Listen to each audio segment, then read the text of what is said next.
Bienvenidos al curso de Introducción a Blender. Soy Carlos Cifuentes, artista digital generalista. En este Basic de Doméstica obtendrás las bases necesarias para poder crear tus propios contenidos audiovisuales. Blender es una suite de creación de contenido, así que podrás hacer mucho más sin salir de programa. Además, cuenta con herramientas que muchos software comerciales no poseen, como la creación de contenido 2D, edición de video y composición. En el curso 1 empezaremos viendo cómo obtener Blender y explicaremos punto a punto su interfaz. En el curso 2 aprenderás todo sobre los objetos, cómo crearlos y editarlos. En el curso 3 aprenderás a esculpir y a pintar texturas. En el curso 4 echaremos un vistazo a las herramientas de animación. En el curso 5 verás cómo funcionan las partículas, físicas y pelo. En el curso 6 plasmarás todo lo realizado en una imagen o un video. Y por último, en el curso 7 te enseñaré cómo utilizar el editor de video y el compositor.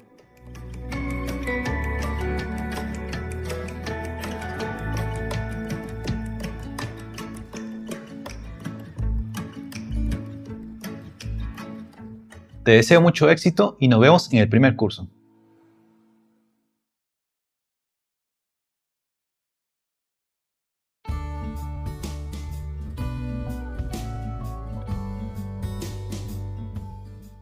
Para iniciar el curso te enseñaré primero cómo obtener Blender e instalarlo. Luego veremos la diferencia que hay entre sus versiones. Vamos a verlo. Ahora vamos a ver cómo podemos obtener Blender, las distintas maneras que hay para obtener este programa. Lo primero que tenemos que hacer es dirigirnos a su página oficial, que es blender.org. Entrando en su página vamos a encontrar que la versión actual es la versión 2.9. En este curso la versión que vamos a usar va a ser las 2.83, que son las versiones estables. Para esto vamos a dirigirnos a la opción de descargar. No va a salir descargar la versión 2.9, pero como mencioné, vamos a utilizar las versiones estables que están en la parte de abajo, que dice la versión de soporte extendido a largo plazo, aquí en el LTS. Bien, acá nos presenta la versión Blender LTS, que es un programa de soporte a largo plazo. Acá nos muestra un pequeño esquema de cómo es el ciclo de vida de estas versiones.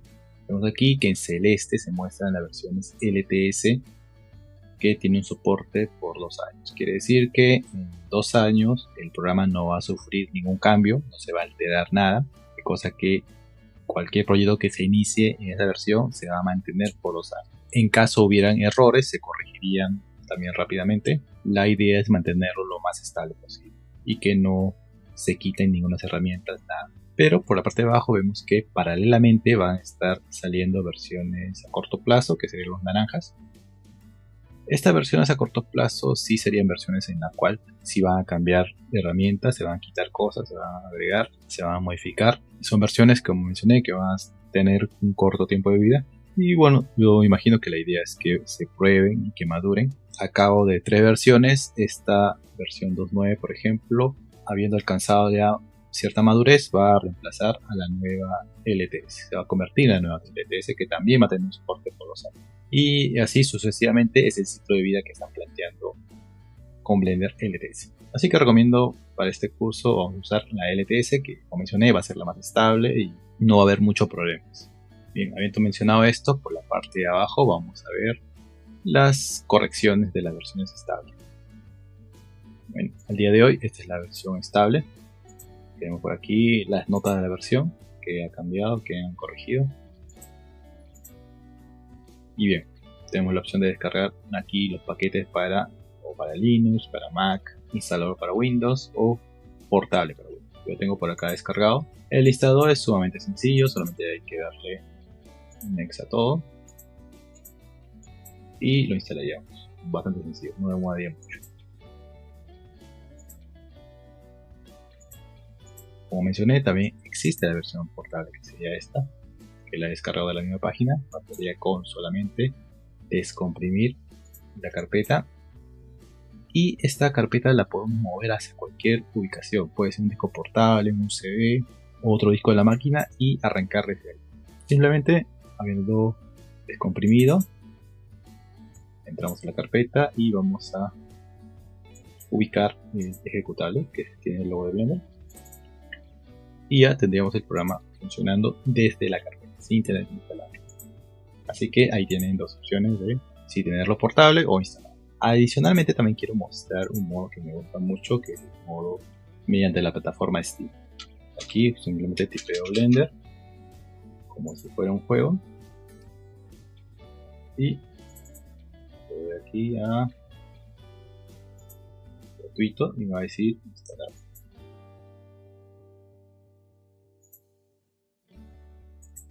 Ahora, la plataforma Steam siempre va a mantener la última versión. Ahora voy a ir a mi biblioteca. Una vez esté en mi biblioteca, voy a darle inicio. A ver que aquí tengo la versión de Blender. Yo anteriormente ya lo había instalado y una vez que lo instalé, automáticamente fue instalando las actualizaciones. Pero aquí quiero mencionar algo interesante. Si no marcamos la versión LTS, va a actualizar a la 2.9. Para que mantener siempre la LTS, vamos a darle derecho aquí, propiedades. Vamos a la pestaña final, nos dice betas. Y aquí vamos a seleccionar la versión que necesitemos. En este caso, como mencioné, la 2.83 LTS. De esta manera ya vamos a siempre tener la LTS actualizada. Esta opción mediante esta plataforma me gusta bastante porque, como mencioné, lo instalo una vez y cada vez que salga una actualización automáticamente lo va a actualizar por mí, no tengo que hacer nada. Así que ahí tienen otra opción de cómo obtener Blender. Esta plataforma también es multisistema, así que también pueden probar en cualquier sistema operativo que tengan y tener Blender actualizado. Ya tienes Blender en tu PC. Nos vemos en la siguiente unidad para indagar en la interfaz.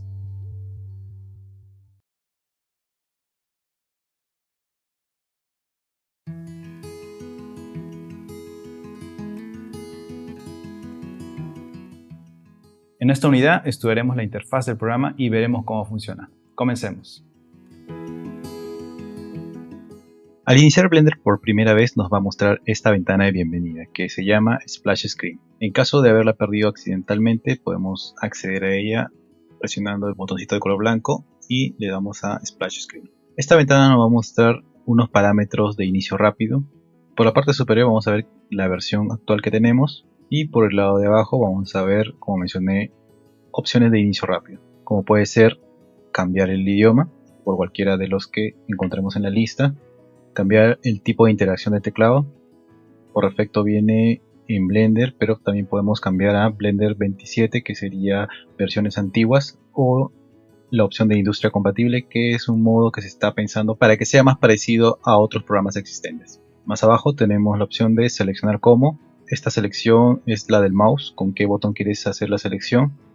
Por defecto está en izquierdo. Esto viene de versiones anteriores porque antiguamente Blender usaba la selección derecha, pero ahora ya lo han estandarizado a la selección izquierda. También podemos cambiar la configuración de la barra espaciadora. Por defecto viene apuntando a las opciones de playback, pero también podemos cambiar a que nos muestre tools o search. Por la parte de abajo tenemos la opción de cambiar el color de la interfase. Tenemos activo el tema oscuro, podemos cambiar a un tema claro, a un tema más gris, a un tema parecido a Maya, a un tema mínimo oscuro, a un tema parecido al programa modo, y así sucesivamente con las listas. Esta lista también la podemos agregar, podemos crear nuestros propios temas, pero lo vamos a ver más adelante. Esta ventana se nos va a mostrar solamente la primera vez. Después de la primera vez, esta ventana va a cambiar a esta ventana. Si quisiéramos volver a la ventana anterior, tendríamos que resetear el programa o ubicar individualmente las opciones en la parte de preferencias. En la parte de preferencias podemos ubicar esas opciones manualmente, ¿no? Como por ejemplo aquí está el idioma. Por aquí puede estar el teclado. Esa ventana, como dije, solamente era opciones básicas de inicio. Siguiendo en esta ventana, por aquí vamos a ver la opción de crear un nuevo archivo usando cualquiera de estos espacios de trabajo predefinidos. Por defecto general sería el espacio de trabajo que vemos aquí. Si seleccionamos el tipo de animación 2D, vamos a ver que todo el espacio es cambiado para ese propósito. Y ya puedo empezar a dibujar en 2D. Si cambiamos esto a otro espacio de trabajo, creamos un nuevo archivo con el espacio de trabajo de escultura. Vemos también que todo el entorno se acomoda a este propósito. Por aquí me oculta la línea del tiempo. probar también edición de video. Vemos que también todo el entorno se acomoda a este propósito. Por aquí tenemos un explorador donde podemos ubicar nuestros clips y poder trabajar en edición de video.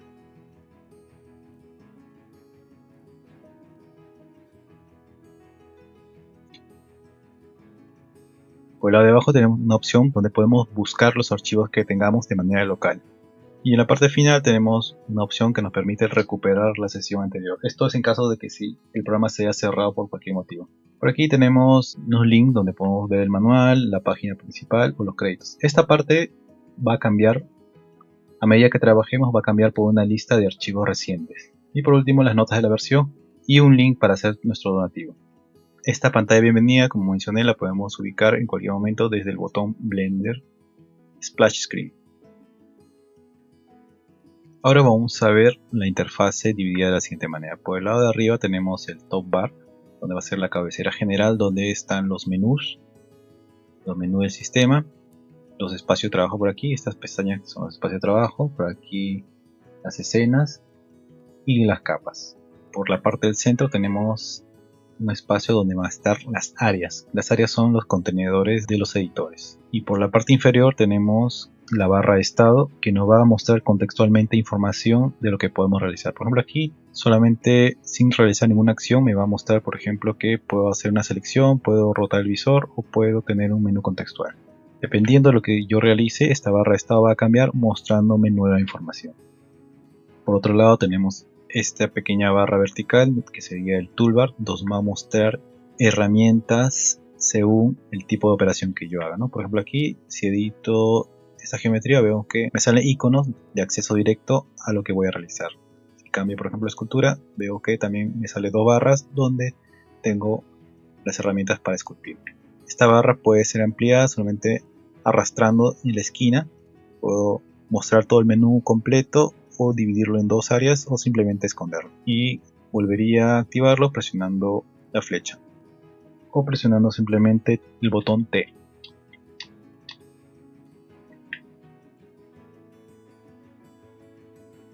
Ahora por la parte derecha también tendría un panel parecido a este que se llama el sidebar, que sería la barra lateral, donde por defecto está escondido, pero puedo activarlo clicando en la flecha. Donde va a mostrar opciones como de transformación, algunas herramientas o opciones de la cámara. Este es un acceso rápido en caso que tengamos, por ejemplo, trabajando en modo pantalla completa, rápidamente podemos acceder a algunas operaciones aquí. También lo usan para algunos add-ons para agregar información extra. Esta ventana se puede activar presionando la tecla N. Ahora vamos a ver qué son las áreas. Blender no trabaja con ventanas, o sea que no vamos a tener ventanas superpuestas en el entorno. Lo que hace en cambio es funcionar con áreas que son espacios rectangulares, que son estos, que a su vez son contenedores para distintos tipos de editores. Por ejemplo, aquí tengo un área que contiene un editor que se llama Visor 3D. Todos los editores se van a encontrar en la parte superior de las áreas, por ejemplo aquí, aquí y aquí. Cada una de estas áreas se puede desplegar solamente ubicándonos en la unión de ambos y vemos que la flecha se nos cambia en modo bidireccional, simplemente clicamos y arrastramos y podemos cambiar su tamaño. Cada área es posible cambiar el tipo de editor, como mencioné. Por ejemplo aquí voy a cambiar todos a un visor 3D. Puedo ir de cualquiera de estos tipos de editores.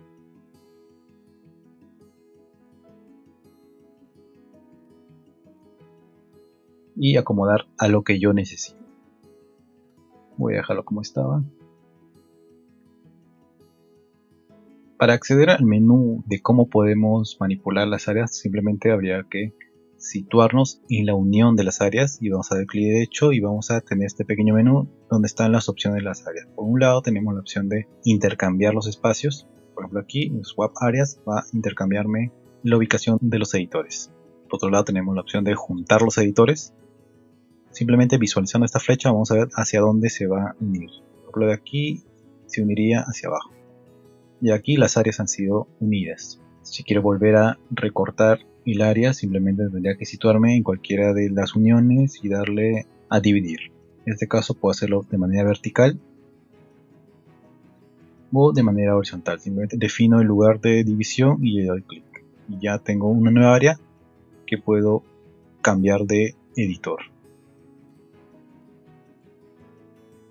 De esta manera es como se organiza la interfase en Blender. Perfecto, nos vemos en la siguiente unidad para seguir conociendo la interfaz de Blender.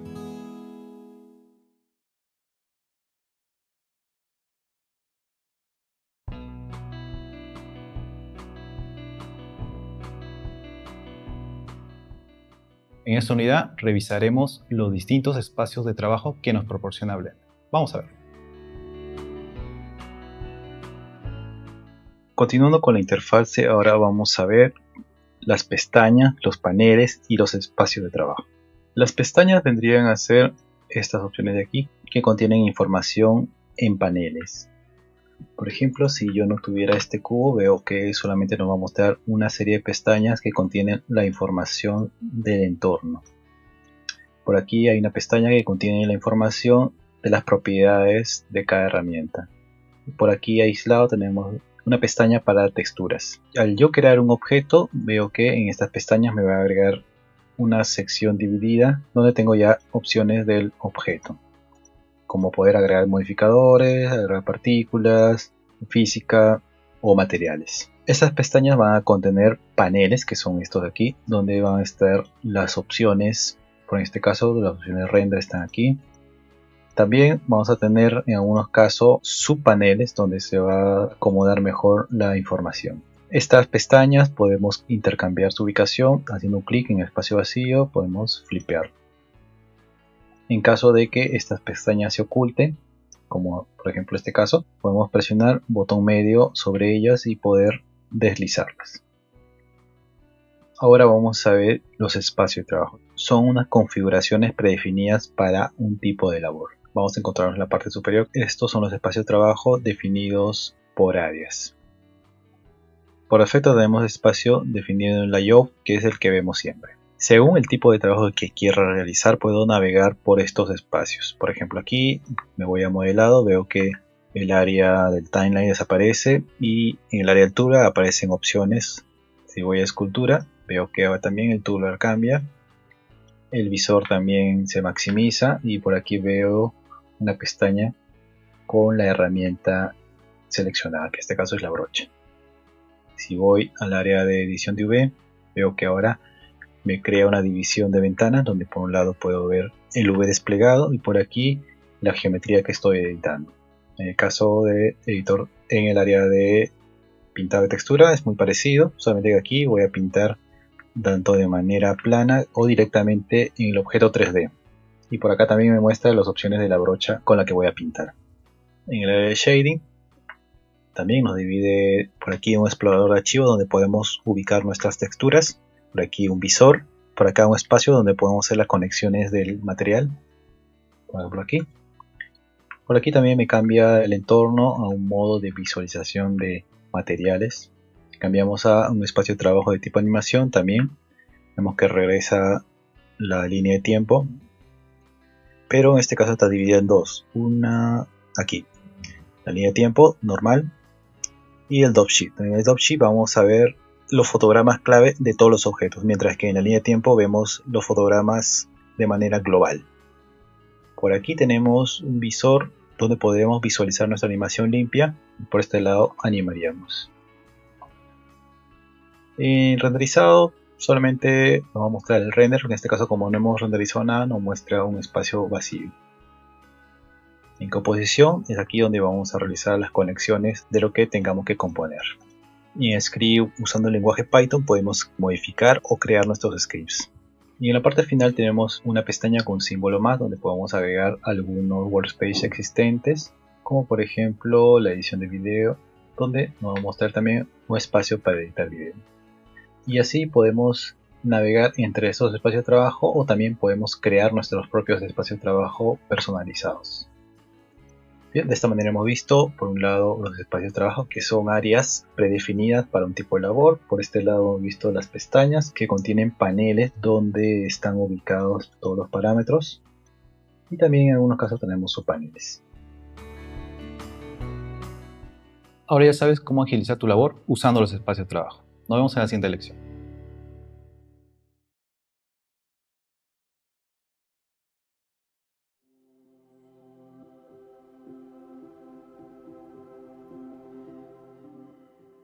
En esta unidad te enseñaré qué son las overlays y cómo funcionan. Vamos a verlo. Ahora nos toca ver los overlays. Los overlays van a controlar la visualización de los objetos, cómo podemos visualizarlos o cómo se visualizan manipuladores o cómo distinguir operaciones sobre los objetos que estemos manipulando. Estas ayudas visuales no son calculadas en el renderizado, simplemente se calculan en el visor para identificar una función o una acción. Los overlays se van a encontrar en la parte superior derecha, que son esta lista de botones. Para esto he traído esta escena donde contiene distintos tipos de objetos para ver cómo se manejan los overlays. En esta sección vamos a ver el primero, que contiene la visibilidad según el tipo de objeto. Esto lo que hace es ocultar o desocultar los objetos de manera global. No es posible una selección individual, lo que va a hacer es totalmente. Si yo desenmarco el ojito de Mesh, estaría globalmente ocultando toda la geometría en la escena. Esto es de mucha utilidad en caso que se tenga una escena muy compleja donde tengamos demasiadas luces, demasiados polígonos, demasiadas cámaras. Con esta opción rápidamente iríamos en cualquiera de los objetos y lo ocultaríamos rápidamente. Voy a revisar otra vez la geometría y, por ejemplo, tengo luces. Voy a esconder todas las luces. Por aquí tenía desactivado la cámara. También voy a hacer que aparezca todo de nuevo. También podemos hacer de barrido. Podemos simplemente clicar uno sin soltar. Podemos ir ocultando todo. Y también hacer que aparezca todo. Por el lado izquierdo vemos que tenemos un puntero que nos va a indicar que el objeto puede ser bloqueado de selección. Por ejemplo, si yo dibujara un área de selección, estaría seleccionado todos los objetos en escena. Pero ¿qué pasa si bloqueamos, por ejemplo, en geometría le quitamos la opción de seleccionar? Lo que estaríamos haciendo es que la geometría globalmente no pueda ser seleccionada. Vemos que selecciona todo menos la geometría. ¿Qué pasa si dijera que tampoco quiero seleccionar las luces? Hago una selección y solamente seleccionar los objetos que están permitidos. De esta manera, como mencioné, en escenas muy grandes podemos rápidamente hacer una selección de todos los objetos que necesitemos. Voy a dejar todo como está, activado. Bien, aquí empezamos a entrar en los overlays. Por este lado tenemos el overlay que se llama Viewport Gizmos, que va a manejar la representación de los manipuladores. Para ver esto vamos a situarnos aquí, por ejemplo en la luz. Si yo selecciono la luz, veo que hay un borde interactivo que me indica que puedo tomar ese borde y manipular el tamaño de la luz. También por aquí tengo un pequeño punto que me indica que puedo manipular la orientación de la luz. Esto vendría a ser un gizmo. Voy a ajustar la cámara para que se vea mejor. Se genera el borde y el manipulador. Esto sería un gizmo porque nos ayuda visualmente a tener esa interacción. Si yo dentro de esta ventana quitara esa opción del size y el lookat, ya ese gizmo ya no tendría esa interacción. Lo vuelvo a activar. En el caso de la cámara también es similar. Si selecciono la cámara vemos que también se genera por aquí un borde interactivo. Si lo seleccionara puedo manipular el lente de la cámara sin necesidad de ingresar a sus propiedades. También puedo ocultar el manipulador. Por ejemplo, aquí la luz está seleccionada y veo que tengo el manipulador de mover. También podría desactivar esto y ya no vería el manipulador. También puedo globalmente desactivar todos los manipuladores seleccionando este botón que está activado. Si lo desactivo, vemos que se oculta tanto aquí y también los manipuladores que tenía para mover el entorno también han sido desactivados. Estos son gizmos de tipo manipuladores. Continuando, por aquí tengo los Viewport Overlays, donde ya nos va a representar superexposiciones. Ya no nos va a mostrar manipuladores, pero sí nos va a mostrar ciertos patrones de operaciones que realicemos, como identificar bordes, identificar un vértice si está bien, una cara si está invertida o no, y ese tipo de cosas. Por ejemplo, si yo tomo una geometría, por ejemplo esta, voy a ver distintos tipos de overlays. Un overlay que veo en toda la escena es, por ejemplo, el piso, ¿no? El piso sería un overlay que si lo desactivo aquí en Floor, vemos que todas esas grillas que tenían ya han sido ocultadas. También puedo manipular acá el tamaño Se puede decir que los overlays son solamente ayudas visuales, no vamos a poder tener interacción sobre esa representación. Por ejemplo, el texto, que es una ayuda, pero no podemos manipular esta información. Esta información se genera automáticamente. Por ejemplo, si yo desactivo eso, ya no tendría la visibilidad de la información del texto. En el caso de tener anotaciones, también puedo desactivarlo desde aquí. Por ejemplo, el cursor 3D, que es este cursor que vemos todo el tiempo, también puede ser desactivado desde acá. Por ejemplo, aquí tenemos el borde seleccionado, que dice Outline Select. De cada objeto seleccionado vemos que se dibuja un borde naranja, que es este de aquí. Este borde, por ejemplo, es un overlay que nos ayuda a identificar el objeto seleccionado. Si bien es cierto, no podemos tener interacción sobre esto, pero es un borde que nos ayuda a identificar el objeto seleccionado. Por aquí también tenemos en geometría, podemos activar el wireframe, que nos va a dibujar un modo alambre sobre la geometría. Y así, este menú de Viewport Overlay va a crecer en función de la operación que realicemos. Por defecto, estas son las opciones que nos muestra de manera global, pero por ejemplo, si yo entrara a modificar esta geometría,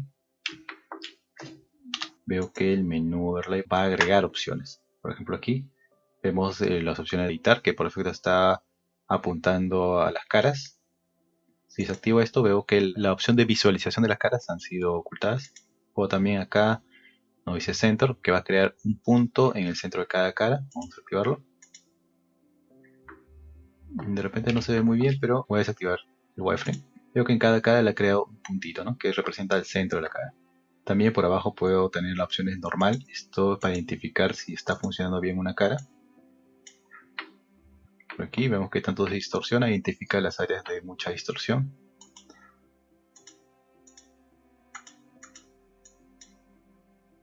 O las áreas muy juntas, ¿no?, que serían estas áreas que están demasiado pegadas.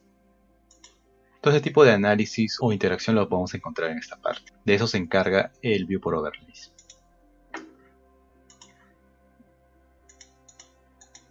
También es posible globalmente deshabilitar todas las ayudas visuales, simplemente clicando en el botón general.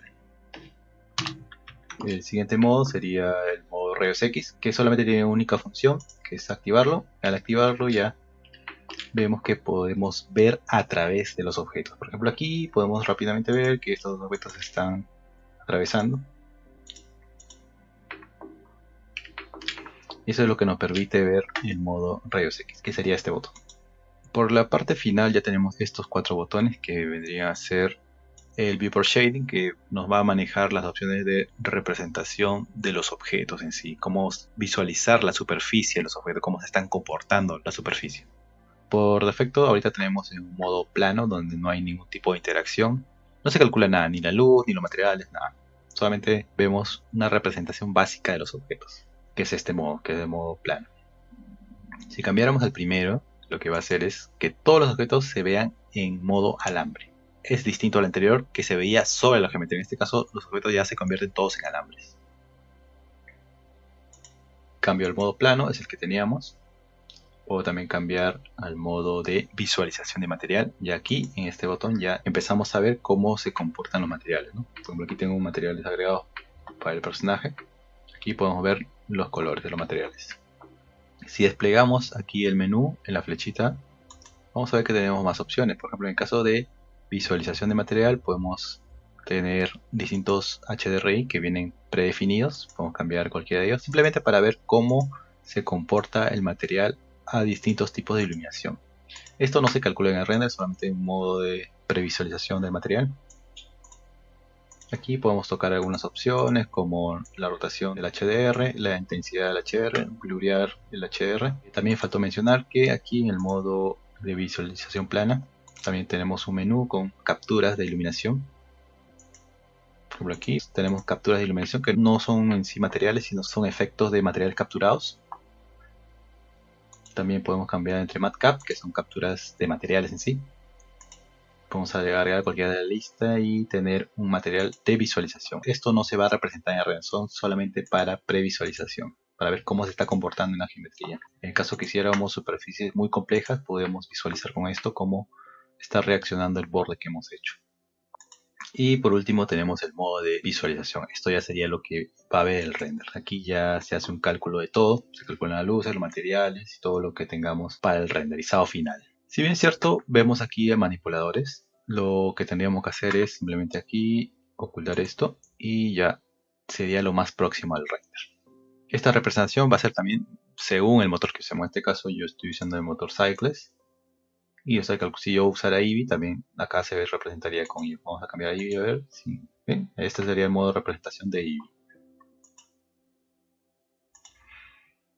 Bien, de esta manera hemos visto los overlays, que son ayudas visuales para identificar un manipulador o una función o una operación que no van a ser calculadas en el render. Simplemente son para ayudarnos a identificar lo que estamos haciendo. Ya sabes qué son los overlays. En la siguiente unidad te enseñaré cómo navegar en el entorno 3D.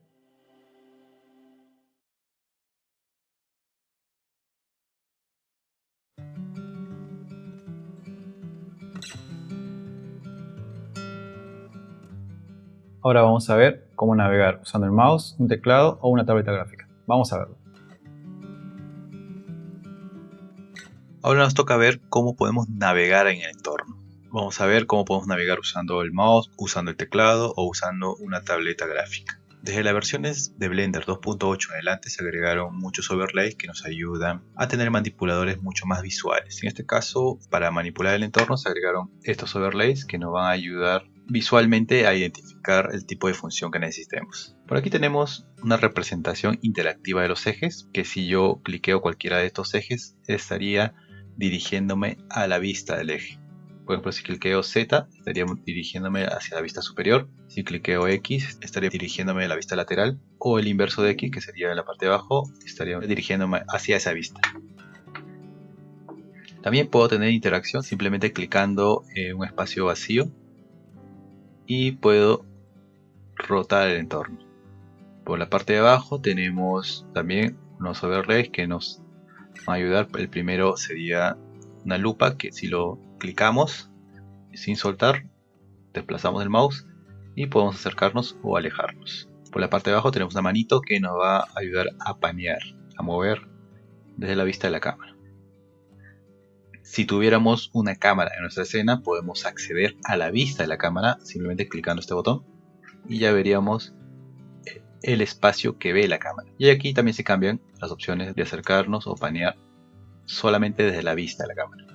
Estamos manipulando solamente lo que ve la cámara. Para regresar, volvemos a seleccionar la cámara y regresaríamos a donde estábamos. Y por último tenemos un botón que nos va a cambiar de perspectiva a ortogonal, que sería una vista sin distorsión. En este caso estamos en una vista perspectiva porque vemos que las líneas se distorsionan. Si yo clicara esta opción, ya no tendría distorsión en la vista, estaría totalmente ortogonal. De esta manera podemos desplazarnos en el entorno usando los overlays. Ahora vamos a ver esto mismo usando solamente el mouse. Para interactuar en el visor, Blender va a usar el botón central del mouse. Vamos a tener toda la interacción del entorno. Si clicamos el botón medio del mouse manteniéndolo presionado, vamos a poder desplazarnos por el entorno. Aquí estoy manteniendo la selección del medio del mouse y moviendo hacia arriba, hacia abajo o hacia los lados. Ahora, si quiero tener más interacción, al botón medio voy a sumarle, manteniendo presionado Shift y botón medio, estaría paneando mi entorno. Ahora, si cambiamos de Shift a Control, lo que estaríamos haciendo es un zoom. Si me desplazo hacia arriba, estaría acercándome. Si me desplazo hacia abajo, estaría alejándome. Esta función también se puede realizar simplemente girando el scroll del mouse, la ruedita del mouse, giro, me alejo o me acerco. Ahora vamos a ver lo mismo con teclado. Los teclados que posean la parte numérica va a ser mucho más fácil la navegación. Si nos imaginamos una línea invisible entre 8 y 2, 4 y 6, vemos que se genera una cruz. Y esos serían los botones que usaríamos para manipular el entorno. Por ejemplo, si tomamos 8, estaríamos moviendo el entorno hacia abajo. Si tomamos 2, lo contrario. Si tomamos 6, tomamos 4. De esta manera podemos también usar esos botones para simular los ejes y poder rotar. También podemos tener interacción simplemente manteniendo presionados los botones. Por ejemplo, si mantengo pulsado 4, puedo rotar en ese eje. Igualmente con 8 o con 2. también puedo panear el entorno usando los mismos botones pero sumándole control. Si sumo control al botón 2 puedo panear hacia arriba, con 8 panear hacia abajo, con 4 hacia los lados, solamente usando el teclado. Ahora si quisiera acercarme voy a usar los botones más y menos. Con más estaría acercándome, con menos alejándome. Si quisiera ir a la vista de la cámara simplemente presiono el botón 0. Con 0 otra vez regreso a la vista donde estaba. Y por último, para activar o desactivar el modo perspectiva ortogonal, presiono el botón medio que sería 5 y estaría cambiando entre ortogonal a perspectiva. Y de esa manera vemos cómo podemos también usar solamente teclados para manipular el entorno. Y ahora también vamos a ver cómo sería en el caso de que tuviéramos una tableta gráfica. Para esto voy a usar una tableta gráfica de la marca Wacom. Por defecto, si tenemos una tableta gráfica no vamos a poder manipular el entorno porque no tendríamos configurado el botón medio, que es el que nos da la interacción en el entorno de Blender. Lo que vamos a hacer es primero dirigirme a las propiedades del driver. Lo que voy a hacer es cambiar la configuración del lápiz. En el lápiz lo que voy a hacer es dar la siguiente configuración. Por la parte del botón de arriba lo mantendría como clic derecho y en el botón de abajo aquí es donde cambiaría por el clic central, que vendría a igualar al botón medio del mouse. En caso de usar Wacom, donde dice proyección, deshabilitar esta opción que dice usar entrada de lápiz de Windows. Yo siempre deshabilito esta opción también para evitar problemas. Habiendo hecho esos ligeros cambios, ya podríamos clicar el botón central y ya podríamos manipular el entorno usando el lápiz. Simplemente presiono y puedo desplazarme en el entorno. Puedo sumar también el botón Shift para panear, el botón Control para acercarme o alejarme mucho más fácilmente. Recomiendo mucho usar la tableta gráfica porque es mucho más ligera la interacción. Bien, de esta forma hemos visto cómo podemos usar el mouse, el teclado o la tableta gráfica con Blender. Ahora que ya sabes navegar, nos vemos en la siguiente unidad.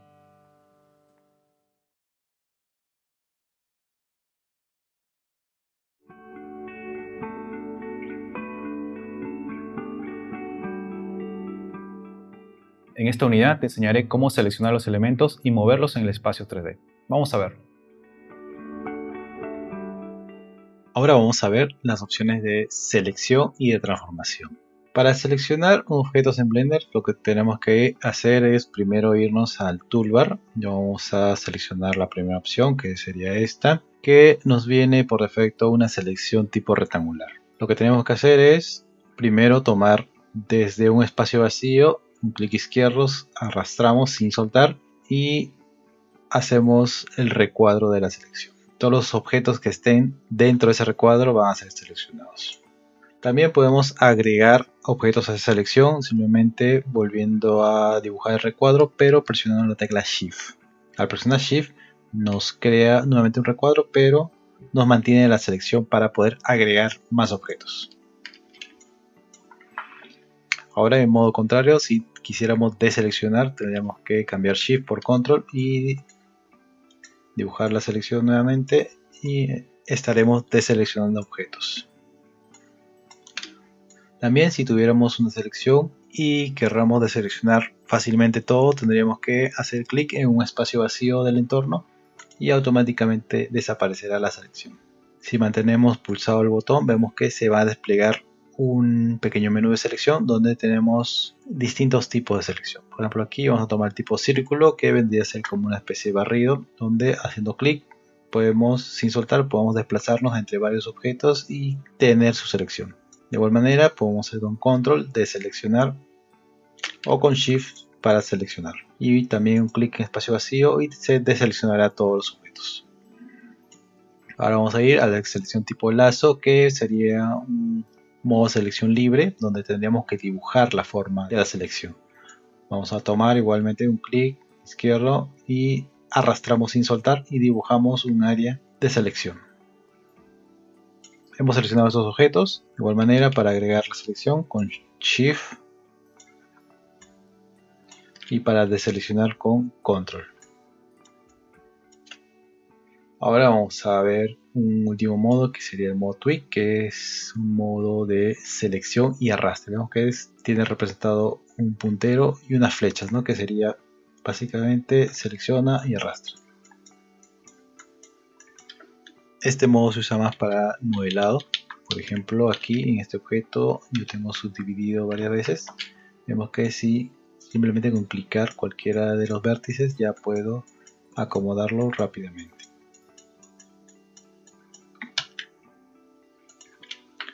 Vamos a ver cómo desplazar estos objetos en el entorno 3D. Para esto voy a utilizar este grupo de botones. Primero sería mover y vemos que se va a representar un manipulador indicándome los ejes, como es aquí el azul que representa el eje Z, el rojo representa el eje X y el verde representa el eje Y. Solamente tendría que tomar cualquiera de esos ejes sin soltar y voy a activar el eje donde voy a desplazarme. De manera con Z me desplazo en ese eje, Y igualmente. Voy a revisar dónde estaba. También vemos que hay en el intermedio de ambos ejes, vemos que se dibuja un pequeño cuadrado que lo que va a hacer es tomar ambos ejes para poder desplazarme entre ellos. Por ejemplo, si tomo aquí el recuadro entre Z y X, voy a tomar esto y vemos que se activa ambos ejes, tanto Z como X, y puedo desplazarme en esos dos ejes. De igual manera con Z e Y puedo tomar el intermedio y me desplazo entre ambos ejes. Igual acá en Y y X tomo ambos ejes y puedo desplazarme. También vemos que se mantiene un pequeño círculo mirando a cámara. Eso quiere decir que si yo tomo ese círculo voy a poder desplazar el objeto siempre en la vista de la cámara. Por ejemplo, ahora selecciono y vemos que me desplazo en esta vista. Si yo muevo la cámara hacia abajo, vemos que también puedo desplazarme en esa vista. Podemos también ahora usar los atajos de teclado. En este caso sería al presionar G, vemos que el cursor automáticamente se engancha al objeto. Es como el modo de mover esa cámara se mantiene activo. Ahora, si yo quisiera mover en un eje en específico, tendría que a G sumarle cualquiera de los ejes X, Y o Z, que se representan con las mismas teclas.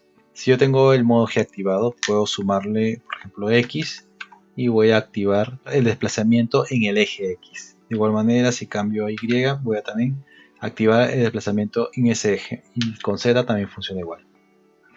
Para aceptar el cambio, lo que tenía que hacer es también un clic o también presionar Enter. De esa manera el cambio se queda registrado. Ahora vamos a pasar a rotación. En el caso de rotación también es muy similar, se representan ambos ejes. Bastaría con tomar simplemente cualquiera de ellos y voy a ver que el manipulador solamente me muestra el eje que he tomado. Igual que el manipulador de mover, puedo tomar ejes intermedios. Por ejemplo, aquí si selecciono en la parte intermedia, vamos a ver que nuestro cursor cambia a este cursor cuando tengo la opción de rotar más libremente, hacia arriba, hacia abajo o hacia los lados. En cualquiera de los puntos intermedios va a generarme este cursor. Igual que en el manipulador anterior, tenemos también una selección blanca que va a indicar que voy a poder girar en la vista de la cámara. En cualquier vista que me ubique voy a siempre mantener el manipulador mirando hacia cámara. A esta rotación también podemos sumarle control para mover cada 5 grados si queremos hacerlo un poco más preciso. El siguiente sería el manipulador de escala. Podemos tomar cualquiera de los ejes y modificar su tamaño. Por ejemplo, aquí estoy tomando solamente el eje X, vemos que todo se aplasta en ese eje. En el eje Z o el eje Y. Al igual que los manipuladores anteriores, también podemos tomar puntos intermedios. Por ejemplo, aquí yo puedo tomar estos dos puntos entre Z y X y solamente voy a escalarlos en esos ejes. De igual manera acá, entre Y y Z, Vemos que está escalado en esos dos ejes. También podríamos tomar la selección blanca y poder escalar horizontalmente. De igual manera, en la caja de teclado vamos a ver que es la tecla S. Presionando S una vez puedo escalar todo proporcionalmente. Si a S le sumamos cualquiera de los ejes, podemos escalarlo en ese eje.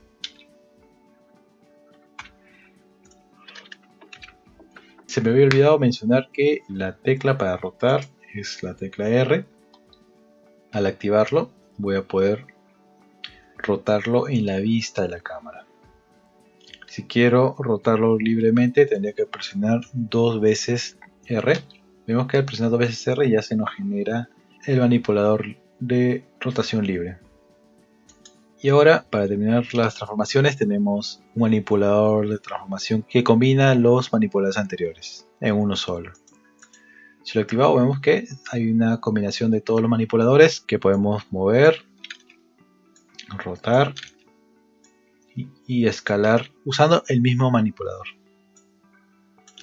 Esta opción se usaría más cuando se esté animando, cosa que tengo todos los manipuladores activos siempre.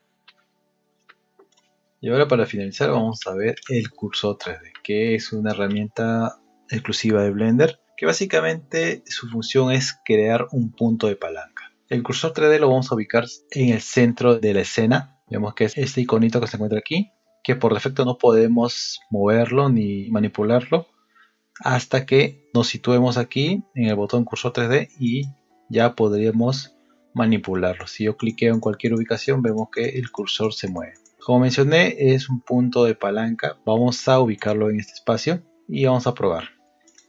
Por defecto vemos que los manipuladores usan el origen del objeto, que en este caso está en el centro. Al usar el cursor 3D podemos decir que el centro ya no sea este origen, sino que tome la posición del cursor 3D. Para esto tenemos que dirigirnos en el cabezado. Vamos a irnos a la opción de manipulación de pivote. Vemos que por defecto está en esta opción que es Median Point, que usa el centro. Vamos a cambiarlo aquí en cursor 3D. Vemos que el manipulador ya no usa el centro, sino está usando el cursor 3D, del cual podemos usarlo, como mencioné, como un punto de palanca y ya podemos moverlo desde esa ubicación. Por aquí, si lo sitúo acá arriba, también voy a poder mover desde ese punto.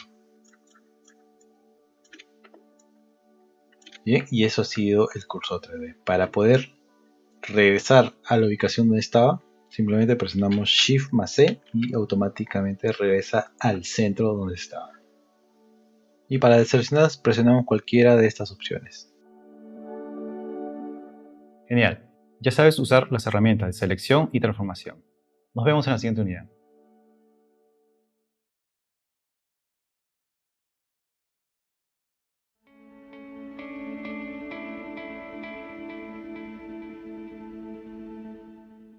Los add-ons son complementos que nos permiten ampliar o agregar nuevas funciones. Vamos a verlos. Los add-ons son complementos que podemos agregar a Blender para ampliar una función o agregar características nuevas que no tenga el programa. Estos add-ons se pueden conseguir de varias maneras. Una sería activar el repositorio que tiene internamente Blender o conseguirlos por terceros. Hay muchos add-ons que están a la venta a un precio muy bajo, también algunos que son de manera gratuita. Según el tipo de trabajo que realicemos, vamos a encontrar un add-on que nos pueda ayudar a hacer nuestro trabajo mucho más rápido. Vamos a ver los add-ons que vienen incorporados con Blender.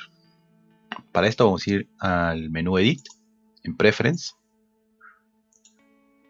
En esta ventana vamos a dirigirnos a la pestaña Add-ons. Y aquí vamos a ver una lista extensa de muchos add-ons que están desactivados. Vemos que es una lista bastante grande, que tenemos add-on para distintos tipos de tareas. Por la parte de arriba vamos a filtrar los que dice los que están activados, solamente los habilitados. Vemos que habilitados solamente tenemos esta cantidad de add-ons que son básicamente para importar y exportar. Y también tenemos por acá habilitado el add-on Cycles, que es el motor de render que podemos activarlo también o desactivarlo. También podemos filtrar estos add-ons por categorías según la tarea.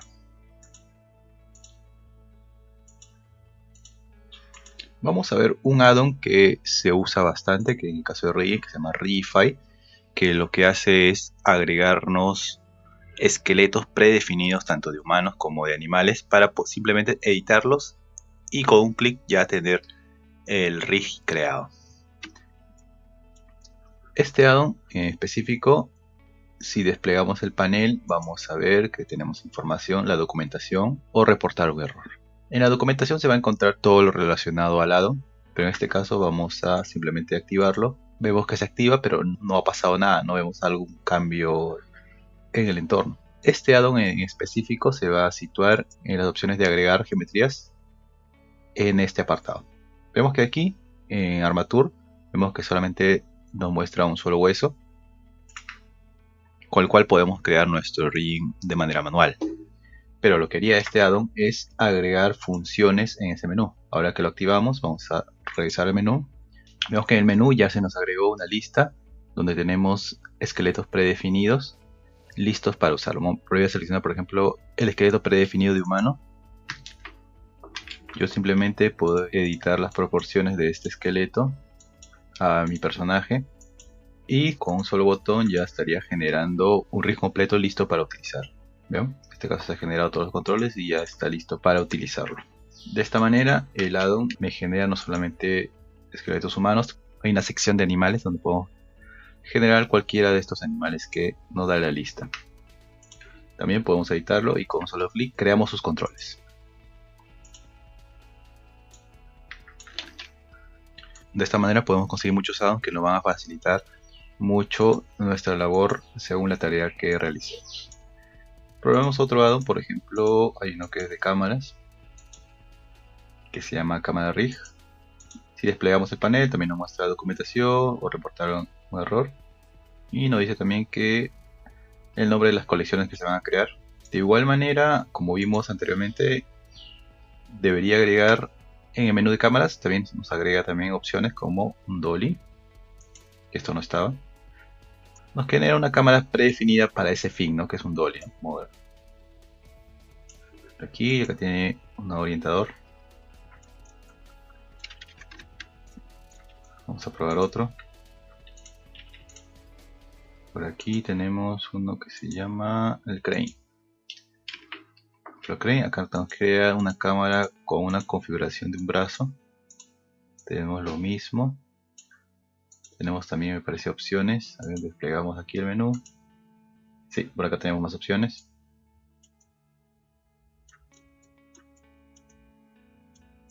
Todo este tipo de configuraciones nos podemos encontrar en los add-ons. Podemos encontrar herramientas listas para activarlas y empezar a usarlas sin tener que configurar de cero.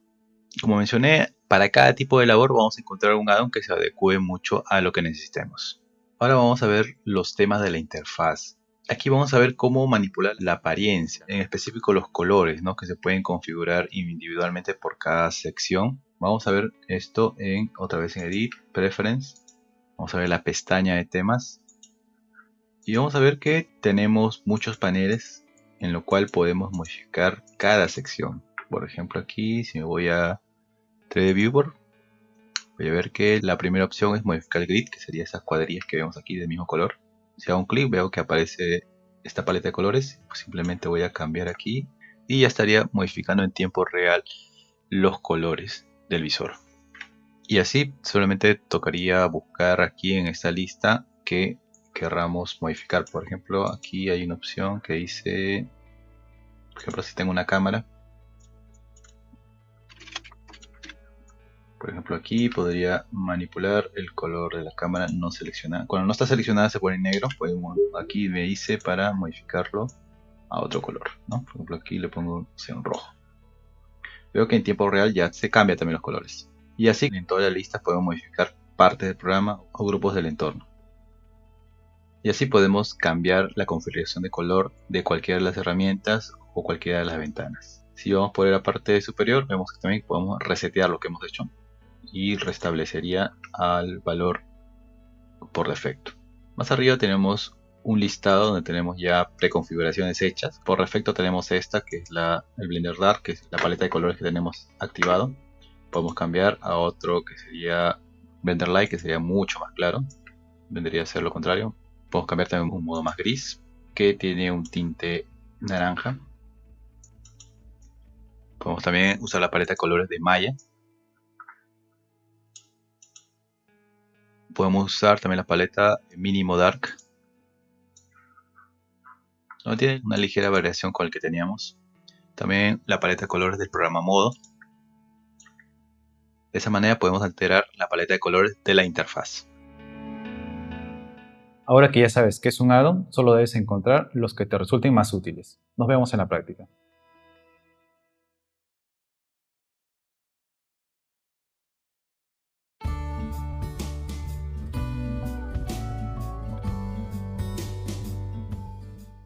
Llegó la hora de practicar. Veremos cómo llevar Blender con todas nuestras configuraciones en un USB. Bien, para esta primera práctica vamos a necesitar un USB. Lo que vamos a hacer es descargarnos desde la página de Blender. Vamos a ir a Downloads. Nos va a dar la opción de obtener la 283 LTS, que es la que vamos a usar porque es la versión más estable. Y aquí vamos a buscar la última LTS, al día de hoy es esta. Y vamos a descargar la versión que nos dice en zip. Yo ya lo tengo por aquí descargado. Lo que van a hacer es descomprimirlo. Una vez que hayan descomprimido esto, lo que tienen que hacer es copiarlo en un USB. Lo tengo aquí, mi USB, y lo he copiado. Ahora, ¿por qué vamos a hacer esto? Esta opción de Blender portable es interesante porque puedes guardar tu configuración dentro del USB. Quiere decir que puedes ir a cualquier otra máquina, conectarlo y iniciar el Blender, pero va a tener la configuración que tú le pongas. Puedes definir muchas cosas, puedes cambiar el idioma, la interfase, puedes agregar tus propios add-ons, activarlo, desactivarlo, las cosas que necesites. Y no se va a mezclar con la configuración que tiene en la otra máquina con Blender. Por ejemplo, en esta máquina yo tengo instalado un Blender que tiene esta configuración, que es la configuración por defecto. Ahora voy a iniciar el Blender que he guardado en el USB. Hay que entrar a la carpeta y simplemente ejecutar el que tiene el logo de Blender. Bien, una de las primeras configuraciones que podemos hacer ya desde el USB es, por ejemplo, borrar esto para que cada vez que inicie no tenga objetos en la escena. Pero antes lo que vamos a hacer es lo siguiente. Vamos a irnos al USB dentro de la carpeta 2.83. Vamos a entrar aquí y vamos a crear una nueva carpeta. Y el nombre que le vamos a poner a esa carpeta se llama config. Lo que va a hacer a partir de ahora Blender va a leer las configuraciones desde esta carpeta. Yo lo voy a iniciar, vamos a ver de nuevo. Por ejemplo, vamos a borrar esto y lo que vamos a hacer por el de este lado, file, defaults, vamos a guardar un archivo de inicio donde say start up file. Guardamos, digamos ok, y lo que hemos dicho ahora es que guarde esta escena vacía como el archivo de inicio. Si me voy a la carpeta voy a ver que dentro de 2.83 config me ha creado un archivo que se llama startup. Eso quiere decir que si lo cierro y si abro Blender desde mi USB va a volver a abrir, pero sin los objetos que vienen por defecto. Bien, esta es una configuración.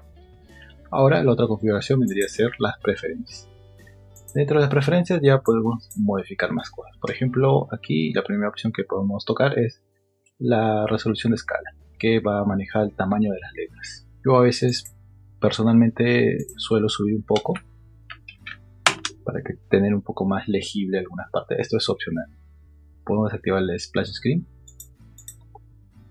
Podemos cambiar también el tema. Por ejemplo, podemos decirle que quiero un tema parecido, no sé, a modo, por ejemplo. Una vez hecho estos pequeños cambios, voy a decirle aquí, en esos tres botoncitos de abajo, guardar preferencias. Ahora lo que va a hacer dentro del USB, dentro de la carpeta 283, config, la carpeta que hemos creado, van a crear otro archivo que dice user pref, que son las preferencias que estoy manejando desde ese panel. Todo lo que maneje desde este panel se va a guardar en ese archivo. Y todo lo que yo modifique, tanto en el archivo de inicio o por aquí por la escena, se va a guardar en este otro archivo. Vamos a quitar, por ejemplo, estos overlays. Aquí, Viewport Gizmos, Navigate. Y le vamos a dar aquí Startup File. Vamos a guardar como un archivo inicio. Voy a cerrar. Voy a volver a abrir. Y bien, ya tengo mi escena configurada. Y también podemos hacer lo mismo con los add-ons, que son las extensiones que podemos agregar o deshabilitar. Dentro de aquí vamos donde dice add-ons. Por ejemplo, un add-on que siempre uso pues el de Region, que va a crear en esta parte una lista de esqueletos. Puedo decirle Regify, lo activo. Bien, ya está activo. Voy a darle guardar. Y ahora me va a aparecer dentro de Armature, me va a aparecer más opciones de creación de regions. Le di guardar, ¿verdad? Save preference. A ver, vamos a cerrarlo. Vamos a abrirlo de nuevo. Y bien, ya tenemos aquí un add-on activado. Podemos hacer así y de esta manera podemos activar o desactivar los add-ons que necesitemos para nuestro proyecto. También de esta manera podemos tener múltiples versiones de Blender, cada uno en una carpeta separada con configuraciones distintas también. Es posible también hacer eso. Bien, de esta manera tengo una versión configurada propia dentro del UCB. Esta configuración se va a mantener dentro del UCB y no va a cambiar. Así que cualquier máquina que yo me dirija puedo iniciar y siempre voy a tener esta configuración. Bien, de esta manera hemos visto cómo podemos tener una versión configurada propia dentro de nuestro USB. Genial, ya estás listo para empezar a crear. Nos vemos en el siguiente curso.